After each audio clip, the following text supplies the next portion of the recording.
जय श्री राम सभी को। आज की वीडियो में हम पाठ 5 बलों को जानें के अभ्यास के सभी प्रश्न उत्तर करेंगे। तो देखिए पहला प्रश्न क्या है। जिज्ञासा बनाए रखें। स्तंभ क में दिए गए बल का मिलान स्तंभ ख के संगत उदाहरण के साथ कीजिए।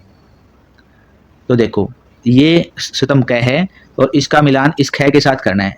मान लिया इसका पेशीय बल का मिलान है वो इसके साथ होता है, ख के साथ ऐसे मिलान करना है, ऐसे मिलान करने हैं। तो इसका आंसर देखिए क्या है। इसका आंसर है पेशीय बल। पेशीय बल का मिलान हो जाएगा बच्चे द्वारा ख के साथ, बच्चे द्वारा अपना बस्ता स्कूल बैग उठाना किसका उदाहरण है, पेशीय बल का। दूसरा है चुंबकीय बल। चुंबकीय बल का है अड़य, इसका उत्तर दिशा की ओर इंगित करती एक दिक्सूचक सुई। अगला है घर्षण बल। इसका मैच हो जाएगा क के साथ। एक क्रिकेट की गेंद का सीमा रेखा को स्पर्श करने से ठीक पहले अपने आप रुकना। उसके बाद है गुरुत्वबल। गुरुत्वबल का मतलब है पेड़ से फल का गिरना। कोई भी वस्तु को जब पृथ्वी अपनी ओर खींचती है तो उसको बोलते हैं गुरुत्वबल। पांचवा है स्थिर वैद्युत बल। ऊनी कपड़े पर रगड़े गए गुब्बारों द्वारा बालों को आकर्षित करना। उसके बाद है प्रश्न नंबर 2। प्रश्न नंबर 2 में क्या है, बताइए कि निम्नलिखित कथन सत्य हैं या असत्य हैं। सत्य असत्य को बताना है और ध्यान से देखिए। किसी गतिशील वस्तु की चाल में परिवर्तन हेतु सदैव एक बल की आवश्यकता होती है। तो ये बात क्या है, सत्य है। इसका मतलब क्या है, कोई वस्तु है, मान लिया गाड़ी है या साइकिल है, ये चल रहा है तो चलते चलते क्या है, इसकी चाल कभी कम होती है कभी ज़्यादा होती है, कभी कम होती है कभी ज़्यादा होती है, कभी ब्रेक लगाना पड़ जाता है। तो जो परिवर्तन होता है तो इस परिवर्तन करने के लिए एक बल लगता है, इंजन इसका बल लगाता है। उसके बाद पार्ट नंबर 2। घर्षण के कारण समतल सतह पर लुढ़कती हुई गेंद की चाल में वृद्धि हो जाती है। भाई ये फर्श है, ये बॉल इस पे जा रही है तो इस प्रकार से घिसती हुई जा रही है। तो घर्षण के कारण से क्या होता है, जो चाल है किसी भी वस्तु की वो हमेशा कम ही होती है, वृद्धि नहीं होती। तो इसलिए ये क्या है, असत्य है। Part number 3। एक दूसरे के से कुछ दूरी पर स्थित दो आवेशित वस्तुओं के बीच कोई बल नहीं लगता है। तो ये बिल्कुल क्या है, असत्य है। तो क्या होगा सत्य, सत्य होगा मान लिया ये गुब्बारा है, ये दूसरा गुब्बारा है, दोनों को एक जैसे कपड़े पे रगड़ा हुआ है तो दोनों एक दूसरे को प्रतिकर्षित करते हैं, दूर धकेलते हैं। ये इधर की तरफ आ जाएगा, ये इधर की तरफ आ जाएगा। तो ये जो कथन बताया है वो इसमें असत्य आ जाएगा। उसके बाद नेक्स्ट प्रश्न नंबर 3। दो गुब्बारों को ऊनी कपड़ों से रगड़कर एक दूसरे के समीप लाया जाए तो क्या होगा और क्यों। तो इसका आंसर है, जब हम दो गुब्बारों को ऊनी कपड़े से रगड़ते हैं तो दोनों गुब्बारे एक समान आवेश प्राप्त कर लेते हैं। मतलब दोनों के ऊपर या तो प्लस चार्ज होता है या ऋणात्मक चार्ज होता है। तो दोनों पे एक जैसा चार्ज होने के कारण चूंकि दोनों गुब्बारे समान आवेशित हैं इसलिए वे एक दूसरे को प्रतिकर्षित करते हैं और दूर चले जाते हैं। उसके बाद अगला प्रश्न नंबर 4। जब आप जल से भरे गिलास में एक सिक्के को डालते हैं तो वह डूब जाता है, परंतु जब आप एक बड़ा लकड़ी का टुकड़ा जल में डालते हैं तो वह तैरता है। व्याख्या कीजिए। वे सिक्का क्यों डूब जाता है और लकड़ी का टुकड़ा क्यों तैरता है, ये बताना है। तो देखो आंसर क्या है। आंसर है, जब आप जल से भरे गिलास में एक सिक्के को डालते हैं तो वह डूब जाता है क्योंकि सिक्का भारी होता है और उसका वजन जल द्वारा लगाए गए उत्प्लावन बल से अधिक होता है। इसका मतलब देखो क्या है। इसका मतलब मान लिया ये सिक्का है, ये किसी भी धातु का सिक्का है, ये जब पानी में डालेंगे तो जितना पानी हटाता है, पानी में डाल दिया तो कुछ पानी की जगह पे ये अपने आप को रख लेता है। जो पानी इसकी जगह पे से हटाया है तो वो उस पानी की मात्रा कम थी और इसकी सिक्के की मात्रा ज़्यादा है, इसलिए सिक्का डूब गया। वही जब आप एक बड़ा लकड़ी का टुकड़ा डालते हैं तो वह तैरता है। इसका कारण यह है कि लकड़ी का घनत्व जल से कम होता है, मतलब लकड़ी है कम भारी होती है, जिससे जल का उत्प्लावन बल लकड़ी के वजन से अधिक हो जाता है, इसलिए लकड़ी तैरती है। तो इसलिए लकड़ी है जो वो पानी में नहीं डूबती है, ऊपर रहती है। फिर है प्रश्न नंबर 5। यदि एक गेंद को ऊपर की तरफ फेंका जाता है तो वह धीमी हो जाती है, फिर वह एक क्षण के लिए विराम अवस्था में आती है और पुनः धरती पर गिर जाती है। तो गेंद पर लगने वाले बलों का नाम और उनकी दिशा बताइए।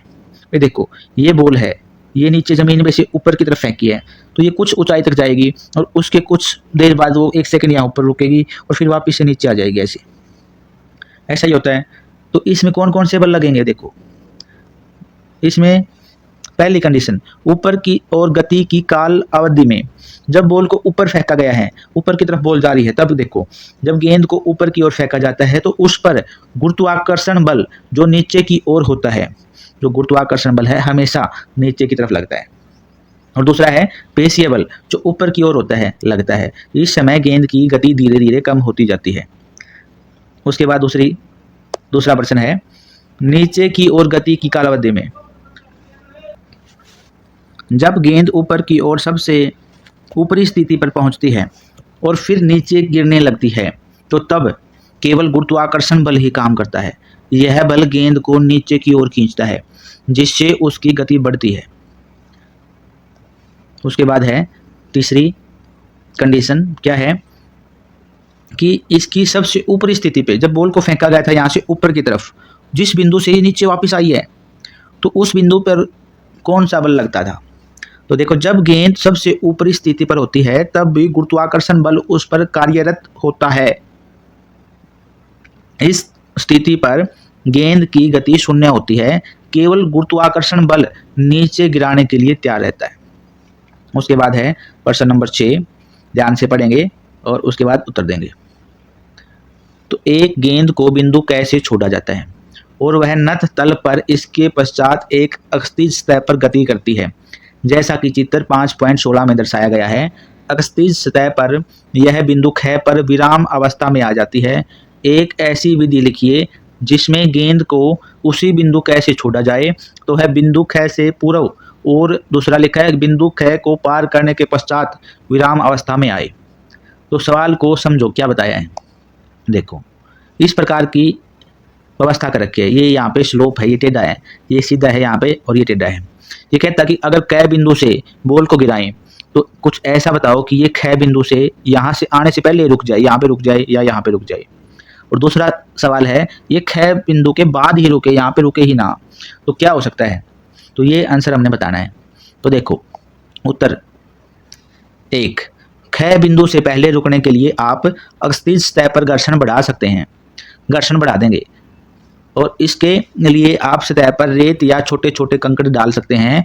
इससे गेंद की गति धीमी हो जाएगी और वह बिंदु ख से पहले रुक जाएगी। खुरदरा रास्ता करने से पहले रुक गई। अब है दूर जानी चाहिए बॉल, तो दूर जाने के लिए क्या करेंगे, ख दूसरा बिंदु देखो, बिंदु ख को पार करने के बाद रुकने के लिए आप अक्षितिज सतह पर घर्षण को कम कर सकते हैं। इसके लिए आप सतह को चिकना बना सकते हैं या उस पर पानी या तेल डाल सकते हैं। तो इससे गेंद की गति बढ़ जाएगी और वह बिंदु ख को पार कर जाएगी और फिर अंत में रुक जाएगी। मतलब जो बॉल आ रही है उसके रास्ते को चिकना कर देंगे। चिकना करने से घर्षण कम हो जाएगा और जो बॉल है वो ख बिंदु से भी दूर चली जाएगी। उसके बाद प्रश्न नंबर 7 है, क्या है, यदि हम सावधान न रहें तो चिकनी सतह जैसे बर्फ या पॉलिश की गई सतह पर क्यों फिसल जाते हैं। तो इसका आंसर है, जब हम सावधान नहीं रहते हैं तो चिकनी सतह जैसे बर्फ या पॉलिश की हुई सतह पर फिसलने का कारण यह है कि इन सतह पर घर्षण बल बहुत कम होता है। घर्षण बल वस्तुओं को स्थिर रखने में मदद करता है। चिकनी सतह पर यह बल कम होने से वस्तुएं आसानी से फिसल जाती हैं। प्रश्न नंबर 8, यदि कोई वस्तु असमान गति से चल रही है तो क्या इस पर कोई बल लगाया जा रहा है। मतलब साइकिल चल रहा है, जैसे साइकिल है वो कभी स्पीड मंदी होती है, कभी उसकी स्पीड तेज होती है, एक स्पीड से नहीं चल रहा है। तो ये पूछता है क्या ऐसी स्थिति में उस पर बल लगाया जा रहा है। तो आंसर है, जब कोई वस्तु असमान गति से चल रही होती है तो इसका मतलब है कि उस पर कोई बल लगाया जा रहा है। बल के कारण उसकी गति में बदलाव आ रहा है, जैसे कि उसकी गति बढ़ना या घटना। इसका मतलब यह है कि यदि वस्तु की गति स्थिर नहीं है तो उस पर बल अवश्य कार्य कर रहा है। प्रश्न नंबर 9, चंद्रमा पर किसी वस्तु का भार पृथ्वी पर उसके भार के 6वें भाग के समान हो जाता है। तो इस परिवर्तन का क्या कारण है। क्या वस्तु का द्रव्यमान चंद्रमा पर भी पृथ्वी पर उसके द्रव्यमान का 6वां भाग हो जाता है। तो देखिए, चंद्रमा पर किसी वस्तु का भार पृथ्वी पर उसके भार के छठे भाग के समान हो जाता है, क्योंकि चंद्रमा का गुरुत्वाकर्षण बल पृथ्वी की तुलना में बहुत कम है। इसका मतलब समझो, कोई इंसान का यदि जमीन पर उसका वेट है 60 किलो, तो वो चांद पे जाकर अगर अपना वेट तोलता है तो वहां पे उसका वेट आता है 10 किलो। तो क्या बताया इसने, देखो, चंद्रमा पर किसी वस्तु का भार पृथ्वी पर उसके भार के छठे भाग के समान हो जाता है। मतलब जितना पृथ्वी पर आता है उसको 6 से भाग देंगे, इतना वजन चंद्रमा पे दिखाता है। क्यों कम दिखाता है? क्योंकि चंद्रमा का गुरुत्वाकर्षण बल पृथ्वी की तुलना में बहुत कम है। हालांकि पृथ्वी वस्तु का द्रव्यमान चंद्रमा पर भी पृथ्वी के उसके द्रव्यमान के समान रहता है। द्रव्यमान वस्तु की सामग्री की मात्रा है जो स्थान के अनुसार नहीं बदलती, इसलिए चंद्रमा पर वस्तु का द्रव्यमान पृथ्वी पर उसके द्रव्यमान के बराबर ही रहेगा।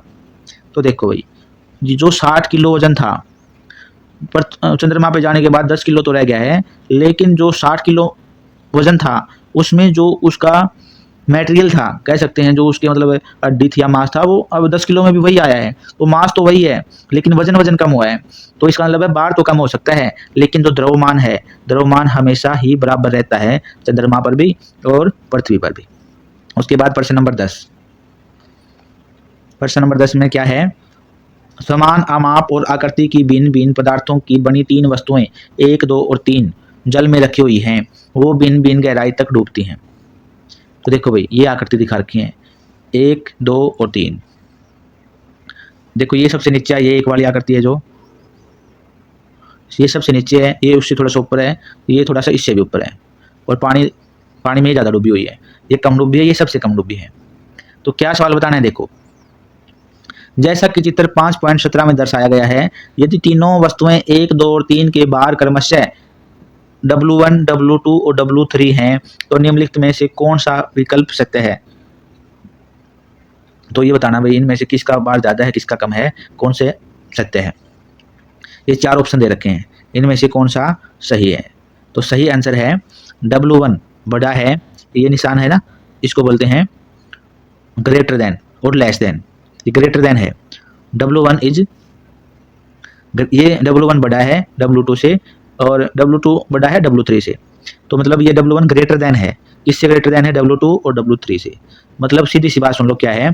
W1 सबसे ज़्यादा भारी है, फिर W2 भारी है, और सबसे कम भारी है जो W3 है। ये इसमें बताया है। जो सबसे ज़्यादा भारी है वो सबसे नीचे डूबा हुआ है।